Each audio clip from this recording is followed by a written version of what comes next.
Good morning and welcome to Studio 365, powered by TableThink. Today is Tuesday, March 6th. My name is Joshua, and I'm here along with Pastor Kerrie Palmer, who studies life and tells the story of how to live the best life. We are so glad that you're with us today at Studio 365, and this month's fun fact focus is on a food that's being celebrated. Today is actually National, get ready for it, National Oreo Day. What? Yes, I can't believe it. It's huge. There is such a day.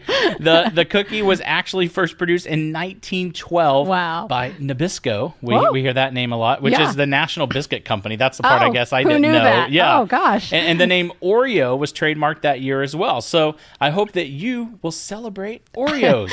And you've put Oreos on my desk, so thank you. I love that. I do need to tell you about my story of Oreos. Okay. Are you ready? Yeah. Okay, so when my husband Gregg and I were first married, like long ago, I would take the Oreos apart. I put the frosted side in my lunch, and then I gave Gregg the unfrosted. And you know what? It just explains a lot about us. He likes plain and simple, and I like the frosting. Anyway, wow. I know. All right, so Studio 365 salutes. Oreo Day. A very good day indeed. So, all right, let's do this thing.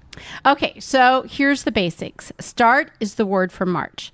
Starting something new, refusing to be stuck in the old is essential to live the best life. So today we're looking at how to do more than just talk about starting. Right, because it is a lot of fun. I do enjoy talking about starting. Right? I mean, I do too. But it's just easy to get stuck in, just talking about it and doing the same thing over and over with never really starting. And, it's easy to justify, well, these are the reasons that it won't work for me to start right now. And we fail to evaluate and strategize the way that we're going to start. So when we live the with God life, we are an active participant. We're not meant to be passive, and we need to understand that starting means that we go through the open door that God gives us to see a bigger picture. Sometimes it's hard to see beyond the religious rhetoric. I know. Did I just do that?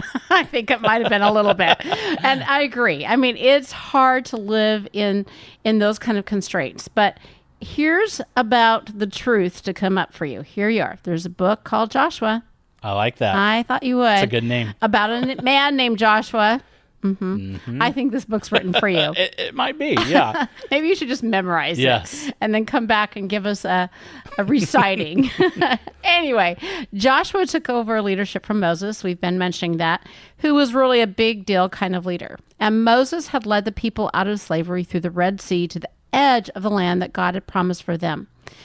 But they never went across it. For 40 stinking years, they were stuck on the edge, waiting to get started because they didn't see the bigger picture. In fact, this is kind of weird. They sent 12 spies to go into that land and to evaluate the situation. And here's what they came up with.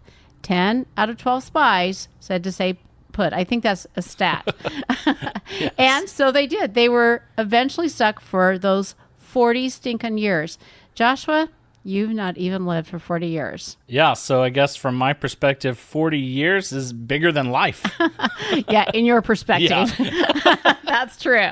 So here's Joshua, the leader, the ancient leader, you're a leader too, who, by the way, was one of the two spies who said, let's get started and enter in. So he had this in him, but he was trapped by the other's limited view. And sometimes we let others trap us. He was 40 years older. Think about that one. Wow. When he finally was able to start. You see, we impact those around us by either saying, let's get started, or we can't. And I can only imagine how he felt when they finally got started. Here it is in Joshua 1:11.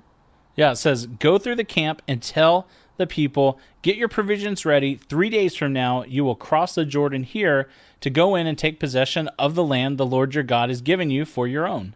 Okay, so I made a list from this particular passage of truth and wisdom. So are you ready? Yeah, let's hear it. Okay, here's today's life list. Number 1, delegate. Joshua instructed leaders. That means give away whatever you can.